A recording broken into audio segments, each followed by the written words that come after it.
They thought they were escaping the war. They didn't realize they were escaping into cowboy country. It was still dark when Corporal Ernst Keller pressed his face against the cold dirt beneath the fence.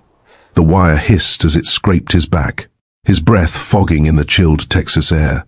Beside him, Private Otto Fuchs waited, clutching the small tin of water they had stolen from the mess hall. A distant coyote howled. Keller froze. The camp was silent except for the low hum of the generator by the watchtower. One guard walked his post with a rifle slung lazily over his shoulder, his shadow stretching long and thin across the compound. Keller counted his steps. He'd done this every night for a week, 12 steps north, 12 south, just like clockwork. Now, he whispered. They slid beneath the fence, boots sinking into the dew-heavy grass. Every creak of wire sounded like thunder. But then, nothing. No shout, no spotlight. The two men stood up slowly, hearts pounding. Ahead of them stretched the vast emptiness of central Texas. Open plains, no forests, no mountains, just miles of land. In silence. Otto looked east where the horizon began to glow faintly gold. That way? He asked. South, Keller replied. Mexico. They started walking. Their steps were unsteady, but their hearts were light. For the first time in years there were no orders, no uniforms, no swastikas, just wind and space. By sunrise they had crossed a dry creek bed and followed a dirt road toward a line of distant trees. Their plan was simple. Reach the Rio Grande, find a boat, and vanish into Mexico. They believed it would be easy. After all, in their minds, America was a country of factories, cities, and soldiers. Not this. By mid-M morning, the Texas sun had turned cruel. The canteen was nearly empty, and the land stretched endless in every direction. They passed a weathered wooden sign, private ranch property. Keller smirked. Perfect. Maybe we steal a horse. He didn't know that the men who owned those horses could track a stranger's footprints, like a hunter follows blood. Back at Camp Hearn, the first alarm blared at 9:07 a.m. A guard spotted the break in the fence. Within minutes, jeeps roared to life. MPs barking orders. The camp commander radioed the local sheriff's office in Bryan County. 2 German prisoners escaped sometime before dawn, heading south, possibly armed. Sheriff Tom Landry listened quietly, chewing on a toothpick. I'll put the word out, he said, hanging up the receiver. Then he turned to a group of ranchers standing nearby. Boys, looks like we got ourselves a chase. The men chuckled as they grabbed their hats and saddles. Amy's coming too? One asked. Landry shook his head. Don't need the army. This is our land. They won't get far. By noon, the Cowboys were mounted and riding. 6 men, all locals, armed with rifles, cantons, and more experience reading the ground than any soldier could claim. Out in the distance, the sun beat down on the 2 Germans as they stumbled through tall grass. Keller didn't see the horse tracks. He didn't hear the faint whistle in the wind the Cowboys call signal. He only felt the land pressing in around him, endless and unkind. By sunset, the ranchers found their first sign. A torn boot print beside a small pond next to a discarded mess tin marked Hearn Camp. The oldest cowboy knelt, touching the print with 2 fingers. They're heading southwest, he said, and they're tired. He stood up, looking toward the orange horizon. They don't know it yet, he added, but they're already home. The scene fades to dusk, the long shadows of riders stretching across the plains, the faint sound of hoofbeatats fading into the wind. Narrator closes the opening with a line that sets the theme for the whole film. In war, they escaped the battlefield. In Texas, they would learn what freedom really meant. 2 weeks before the escape, the camp was quiet, almost peaceful. The Texas wind carried the smell of pine and dust through. Barracks. Men played chess on boards carved from scrapwood, their laughter echoing faintly under the guard towers. Corporal Ernst Keller sat at a table near the back, his posture still military straight, his hands precise as he traced a crude map on a torn sheet of paper. Across from him, Otto Fuchs watched nervously, tapping a pencil against the table. Mexico, Keller said, drawing a jagged line southward. If we reach the Rio Grande, we're free. Otto frowned. You think they'll just let us walk through? Keller smirked. Better than rotting here like cattle. We're soldiers, not prisoners. Around them, other Germans pretended not to listen. Some thought Keller was a fool, others secretly admired him. In the evenings, he gathered small groups to whisper plans, trading favors for tools, a file from the mechanic's workshop, a pair of pliers from the kitchen. One guard had been careless, leaving a fence inspection report in plain sight. Keller studied it until he memorized every detail. To him, escape wasn't just about freedom, it was about pride, proving that a German officer could still outthink his captors. He wrote in his diary that night, "The Americans are soft, they trust too much. They think comfort makes them strong. They don't know what hunger and fear can teach a man." But he was wrong about America and about what strength really meant. The camp itself was a strange contradiction. Barbed wire and watchtowers surrounded gardens planted by the prisoners. The guards were firm but fair. Every Sunday a chaplain visited and shook hands through the fence. There were classes, music, even a small library. It wasn't the cruelty Keller had expected. It was indifference. And somehow that was worse. Freedom inside a cage. That night, under the faint yellow light of the barracks, he and Otto finalized their plan. They would slip out just before dawn, crawl beneath the eastern fence, and follow the cattle trails until they reached the nearest river. From there, they'd head for Mexico. No one would expect it. As they shook hands, Otto whispered, "Do you really think we can make it?" Keller looked toward the horizon, visible even through the tiny window of the barracks. "We made it through the Eastern Front," he said. "Texas can't be worse." Outside, a distant whip-poor will called across the prairie. The sound echoed through the wire, the voice of a land they didn't yet understand. Behind them, an older prisoner, Sergeant Weber, muttered softly from his bunk, "You can escape the fences, boys, but you can't escape America." Neither man answered. They didn't know yet that Weber was right, that beyond those fences waited not danger but something far more disarming, kindness. The camera fades to black as Keller hides his diary beneath the floorboards. The faint hum of the generator returns, steady, patient, unbothered. And the next morning before dawn, the fence would move for the first time.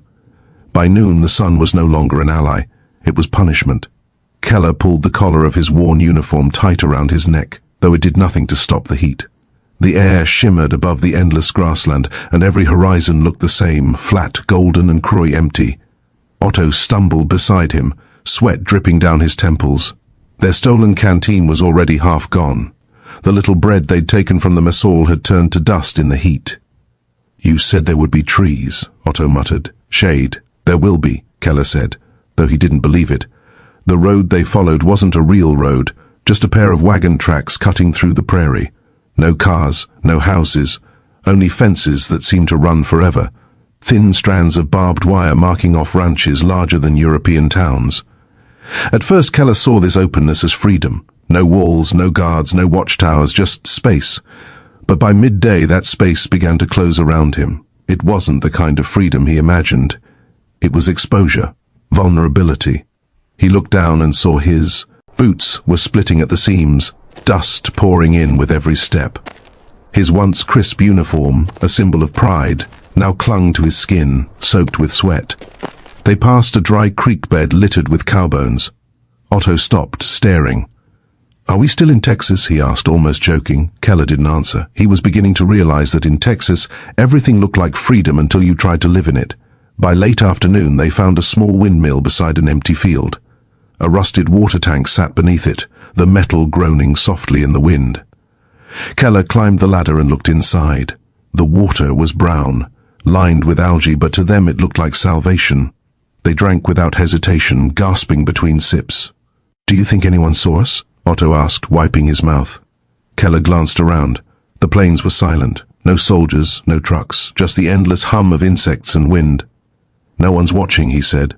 But someone was. A mile away through the mirage, a rancher sat on his horse at the edge of his property, binoculars in hand. He'd seen the movement hours ago, two figures walking where no one ever did. He didn't call the police. Not yet. He just watched, waiting. "Poor fools," he murmured. "They don't know what kind of country they're in."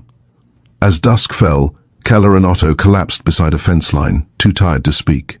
They had covered maybe 10 miles, and yet to them it felt like an entire continent. Keller looked at the stars coming alive above them.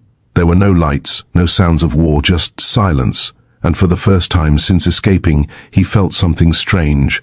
Not freedom, but insignificance, he whispered to himself. So much land, so few people. How do they control all of this? Otto didn't answer. He was already asleep, his head resting on his pack. In the distance, a lone coyote howled, and somewhere beyond the hills the first riders were already saddling up. By dawn, the Texas plains were alive again, not with soldiers but with horses. The ranchers had gathered at the local sheriff's post before sunrise. 6 men, all weathered by sun and wind, their faces carved with the patience of people who'd spent a lifetime reading the land. Sheriff Tom Landry leaned against his truck, holding a folded telegram from Camp Hearn. 2 German prisoners escaped before dawn, possibly armed, heading southwest. He chewed the end of his matchstick and said, "They won't last the weekend." A younger cowboy, Will Turner, laughed. "What makes you so sure, Sheriff? Them Germans marched across Europe." Landry glanced at the horizon. "Europe don't have mesquite thorns or rattlesnakes." The men chuckled as they mounted up, rifles slung loosely over their saddles. No one was angry, no one bloodthirsty. For them, it wasn't war, it was routine. Someone had wandered off their land, and it was their duty to bring them back. As they rode, the sun rose higher, painting the fields gold. Hooves struck dry soil, dust curling around their boots. Each man carried a canteen, a coil of rope, and a sense of quiet pride. Out here, they didn't need orders or ranks. They followed something older, the cowboy's code. A man's word was his bond. A stranger deserved fairness until he proved otherwise. And no one, not even an enemy, got left to die in the desert. Will rode beside Landry, scanning the horizon. "What will you do if you catch him?" Landry shrugged. "Give him water, maybe breakfast, then call the army." Will laughed. "That's it. No guns, no shootouts." Landry smiled. "Son, a cowboy don't need to prove he's tough. The land already knows who is." By noon they found the first clue, a piece of cloth snagged on barbed wire still damp with sweat. Landry crouched beside it, brushing his hand over the dry grass. "They're heading southwest," he said. "But they'll turn soon. Everyone does." "Why?" Will asked. "Because out here," the sheriff said, standing, "you can see freedom for miles until you realize you've been walking in circles." A few miles ahead, Keller, and Otto stumbled onward, unaware of the riders closing the gap. Otto's lips were cracked, his steps uneven. Keller tried to keep his composure, but his pride was fading with every step. When they finally saw a distant windmill, Keller smiled faintly. "Water," he said. But before they reached it, a faint echo carried through the wind. The sound of horses. Otto froze. "You hear that?" Keller nodded slowly. "Soldiers?" The sound grew clearer, steady, rhythmic, confident. "No," Keller said softly, "not soldiers." As they turned, dust rose from the horizon. 6 horsemen rode through the sunlight, their silhouettes framed against the burning sky. The 2 Germans didn't know it yet, but the men chasing them weren't coming for vengeance. They were coming to teach them something that war never could, the meaning of mercy in a land too vast for hate. By late afternoon, the horizon blurred with heat again. Keller could barely see straight. His uniform was torn, his hands blistered from climbing barbed wire and stumbling through thorn bushes. Otto was worse, his lips bleeding, his breath shallow. They hadn't seen a road or a farmhouse in hours, just windmills and dust. Then, faintly, the sound of hooves returned. Closer this time. Keller grabbed Otto's shoulder. "We hide," he hissed, pulling him toward a shallow ditch lined with mesquite. They crouched low, hearts hammering. The rhythmic thud of horses grew louder, then stopped. A voice called out, calm, almost casual. "You boys lost?" Keller froze. The English was smooth, slightly accented with that lazy Texan drawl. Otto whispered, "They found us." Keller peered over the edge of the ditch.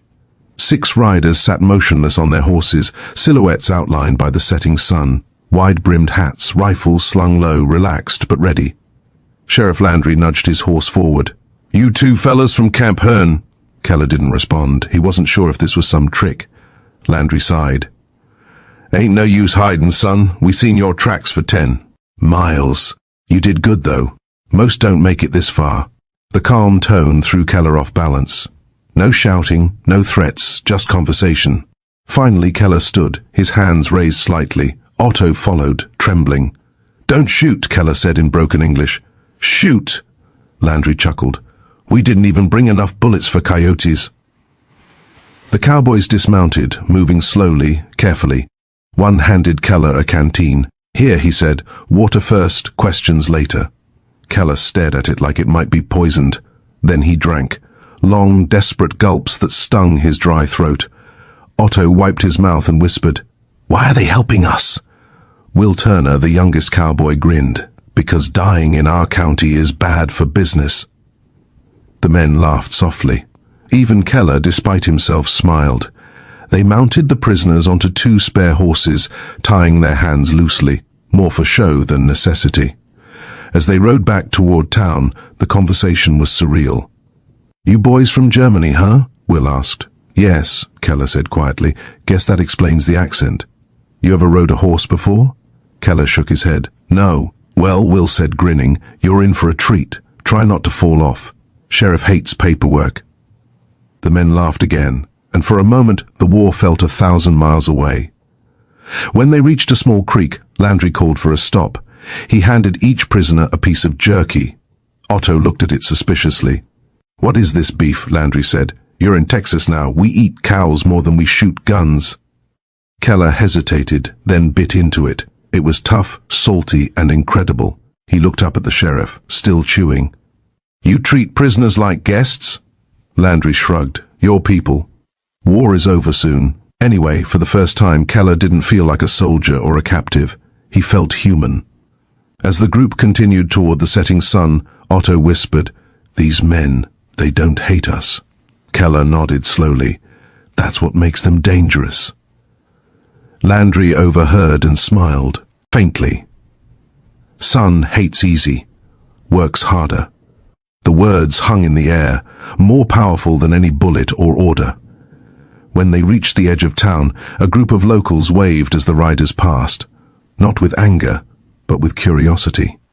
Children pointed at the prisoners on horseback, and one old rancher called out, "Don't let them outwork you, Tom." The crowd laughed. Keller looked at them all, the relaxed faces, the easy laughter, the absence of fear, and finally understood what had broken Germany's war machine. It wasn't firepower or numbers. It was this, an unshakable calm born of freedom.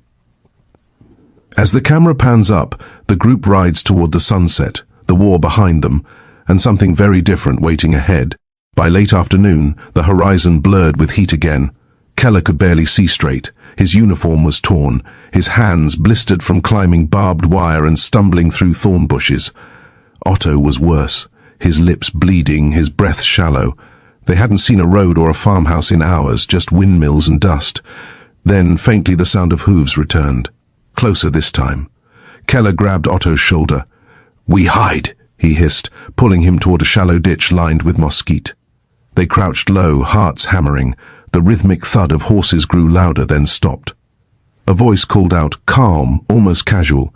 "You boys lost?" Keller froze. The English was smooth, slightly accented with that lazy Texan drawl. Otto whispered, "They found us." Keller peered over the edge of the ditch. 6 riders sat motionless on their horses, silhouettes outlined by the setting sun, wide-brimmed hats, rifles slung low, relaxed but ready. Sheriff Landry nudged his horse forward. "You 2 fellas from Camp Hearn?" Keller didn't respond.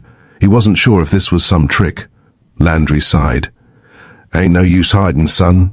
We seen your tracks for 10 miles. You did good, though. Most don't make it this far." The calm tone threw Keller off balance. No shouting, no threats, just conversation. Finally, Keller stood, his hands raised slightly. Otto followed, trembling. "Don't shoot," Keller said in broken English. "Shoot!" Landry chuckled. "We didn't even bring enough bullets for coyotes." The cowboys dismounted, moving slowly, carefully. One handed Keller a canteen. "Here," he said. "Water first, questions later." Keller stared at it like it might be poisoned. Then he drank. Long, desperate gulps that stung his dry throat. Otto wiped his mouth and whispered, "Why are they helping us?" Will Turner, the youngest cowboy, grinned. "Because dying in our county is bad for business." The men laughed softly. Even Keller, despite himself, smiled. They mounted the prisoners onto 2 spare horses, tying their hands loosely, more for show than necessity. As they rode back toward town, the conversation was surreal. "You boys from Germany, huh?" Will asked. "Yes," Keller said quietly. "Guess that explains the accent." "You ever rode a horse before?" Keller shook his head. "No." "Well," Will said, grinning, "you're in for a treat. Try not to fall off. Sheriff hates paperwork." The men laughed again, and for a moment the war felt 1,000 miles away. When they reached a small creek, Landry called for a stop. He handed each prisoner a piece of jerky. Otto looked at it suspiciously. "What is this beef?" Landry said, "You're in Texas now. We eat cows more than we shoot guns." Keller hesitated, then bit into it. It was tough, salty, and incredible. He looked up at the sheriff, still chewing. "You treat prisoners like guests." Landry shrugged. "Your people. War's over soon anyway." For the first time, Keller didn't feel like a soldier or a captive. He felt human. As the group continued toward the setting sun, Otto whispered, "These men, they don't hate us." Keller nodded slowly. "That's what makes them dangerous." Landry overheard and smiled faintly. "Son hates easy, works harder." The words hung in the air, more powerful than any bullet or order. When they reached the edge of town, a group of locals waved as the riders passed, not with anger, but with curiosity. Children pointed at the prisoners on horseback, and one old rancher called out, "Don't let them outwork you, Tom." The crowd laughed. Keller looked at them all. The relaxed faces, the easy laughter, the absence of fear, and finally understood what had broken Germany's war machine. It wasn't firepower or numbers, it was this, an unshakable calm born of freedom. As the camera pans up, the group rides toward the sunset, the war behind them, and something very different waiting ahead. The next morning, Keller woke to the smell of bacon. For a long silent moment, he didn't move. He lay on a cot inside the camp infirmary, staring at the wooden beams above. Sunlight streamed through the small window, painting golden bars across the floor. For a second, he thought it was a dream. Otto was asleep beside him, snoring lightly, bandaged and safe. Then Keller heard it again, that soft, sizzling crackle that didn't belong in any prison he'd imagined. Bacon. Real bacon. Outside, he could hear the faint hum of voices, laughter, and the creak of wooden benches. Somewhere, a harmonica played a slow tune. Easy, lazy, unhurried. Keller sat up. His clothes were clean, folded on the chair. Someone had left a cup of coffee beside his bed, still warm. He picked it up slowly, inhaling the smell. Rich, dark, almost sweet. When the door opened, it wasn't a soldier with a rifle. It was Sheriff Landry holding a plate. "You look half alive," the sheriff said. "Figure we fix that." He placed the plate on the table. Scrambled eggs, bacon, bread, and a small square of butter melting in the heat. Keller stared. "For me?" Landry raised an eyebrow. "You think I cooked this for myself?" Keller laughed softly, still unsure if he should eat. Otto woke, blinking at the plate like it was a mirage. Landry poured them both coffee and leaned against the doorframe. "You two gave us a good chase," he said. "Almost made me break a sweat." Otto smiled weakly. "In Germany," he said slowly, "this would be impossible." "What, breakfast?" Landry asked. "No," Keller said. "Mercy." The sheriff's expression softened. "Mercy's cheap," he said. "Doesn't cost a man much to be decent." For a while, the only sound was the clink of forks and the faint hiss of bacon fat cooling on the plate. Keller ate slowly, as if afraid it might disappear. Otto kept looking at his hands, then around the room, like he couldn't decide what world he was in. "We thought America would hate us," Keller said quietly. "We were told if captured, we'd be beaten, starved, humiliated." Landry shrugged. "Hate takes time, we've got work to do." He tipped his hat and left them alone. Keller watched him go, then turned back to the window. Outside he saw the Cowboys again, the same men who had chased them across the plains. They were unloading hay from a wagon, moving slow and steady, laughing as they worked. No guards, no guns, no barking orders, just men doing what needed to be done. Otto said softly, "They treat us as if the war never happened." Keller nodded. "Maybe that's why they won." Later that morning, when they were escorted back to the main camp, other prisoners stared in disbelief. They had expected bruises, hunger, maybe even gunshot wounds. Instead, Keller and Otto returned sunburned, fed, and carrying cups of coffee. One man whispered, "Did they capture you or adopt you?" Keller smiled faintly, a little of both. That night, as the camp settled under a violet sky, Keller wrote in his diary, for the first time since his capture, "We escaped war to find civilization. America's weapon is not its army, it is its heart." He underlined the last sentence twice, then closed the notebook. Outside, the harmonica played again, slow, gentle, almost like a lullaby. The fences of the camp glowed faintly under the moonlight, but for the first time they didn't look like walls. They looked like lines drawn between two worlds, one collapsing and one quietly showing him what real strength looked like. December arrived with a cold wind that swept across the Texas plains, rattling the tin roofs of the camp. Keller had marked 137 days since the escape. By now, the barbed wire felt less like a prison and more like a strange border between two kinds of men. Life had fallen into rhythm. Work in the fields, letters home, and long evenings listening to the guards' radios playing country songs that spoke of horses, trains, and faraway love. But as Christmas drew near, something changed in the air. The Americans began decorating the mess hall with paper stars and garlands. The German prisoners, puzzled, watched as the guards strung electric lights along the fence posts. When a group of Texan wives arrived carrying baskets of food, the camp buzzed with disbelief. Sheriff Landry called the men together. "Tomorrow's Christmas," he said simply. "You fought hard and you lost hard, but nobody deserves to eat alone on Christmas." The next evening, as the sun set red over the horizon, the Germans were marched, not to the mess hall, but outside to a long wooden table under the open sky. It was covered with steaming dishes, roasted turkey, cornbread, potatoes, pies, and something they hadn't seen in years. "Butter," Otto whispered. "This cannot be real." Keller looked around at the flickering lanterns, the smiling faces, and the scent of pine in the air. "It's real," he said, "and that's what makes it unbearable." The Cowboys arrived in their best shirts, hats dusted off, laughing as they carried crates of Coca-Cola and a barrel of beer. Someone cranked a photograph, and the soft twang of a country tune drifted across the field. A few of the German men crossed themselves before sitting. Others stared silently at their plates, unsure if this was a trick. Then Landry raised his glass. "To peace," he said, "and to men who made it through hell." The prisoners hesitated, then lifted their cups. The sound of glasses touching echoed through the night.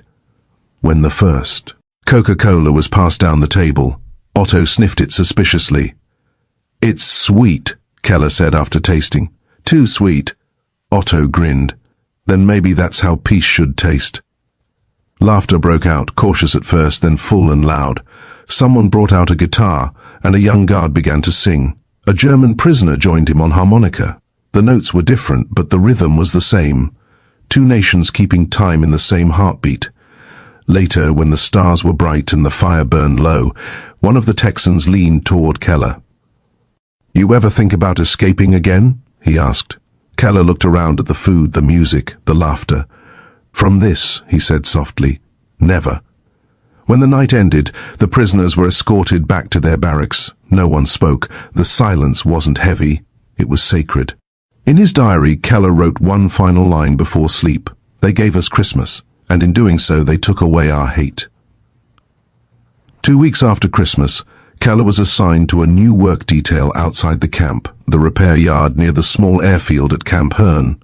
It was strange at first. The fences disappeared and the guards seemed more like escorts than wardens. The air smelled of oil and dust, the same scent he had known in his Luftwaffe days. But here there was no shouting, no Gestapo, no slogans, just the rhythmic sound of hammers, engines, and men at work. The project was simple, repairing damaged training aircraft used by American pilots. The irony was brutal. Keller, who once flew over France to shoot down these very planes, now patched their wings. Otto complained under his breath. "We build what we once tried to destroy." Keller looked up from his work. "Maybe that's the point." One of the American mechanics, a quiet man named Hank, noticed Keller's precision. He was impressed by the way the German handled tools. Careful, deliberate, almost reverent. "You been doing this long?" Hank asked.